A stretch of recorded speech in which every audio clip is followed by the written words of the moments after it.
It's 10 o'clock. Now, Fox 35 News at 10. Stock shocked today. The blue chips fell more than 500 points earlier in the day before recovering just slightly. The Dow actually finished the day down 391 points. New talk of stimulus plans here and worries in China and Europe fueled that big sell-off. Vijay Marolia is with Private Wealth Management based in Heathrow. Vijay, thanks for coming in. Thanks for having me. So stocks tanked again today. What do you make of that, and what's the reason behind it? Another failed operation from the Fed? Yeah, basically the markets were expecting a lot more. I would say that the sell-off isn't very unexpected, especially if you've been paying attention to what's been happening over the last 3 years.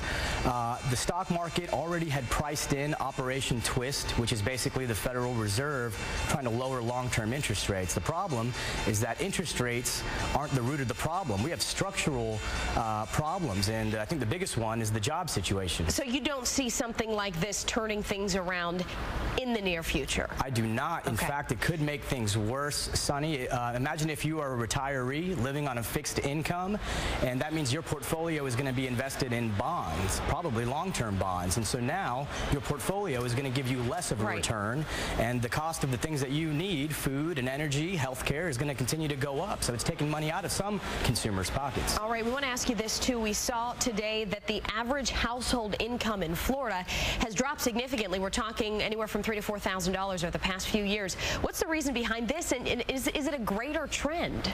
I think it is a greater trend, and in fact, if you take a step back, nationally, wages have been pretty much stagnant for more than a decade now.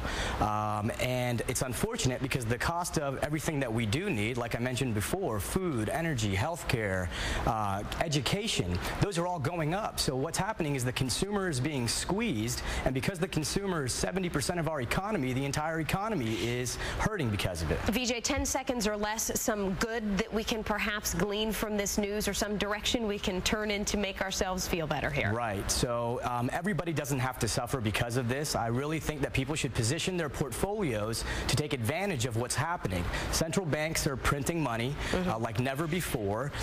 You've had really strong corporate bonds. There's a lot of good deals in income-producing real estate and alternative investments. You got to think outside the box. It's not just about stocks and bonds anymore. All right, Vijay Marolia with Private Wealth Management in Heathrow. Thank you so much for coming in. Thank you.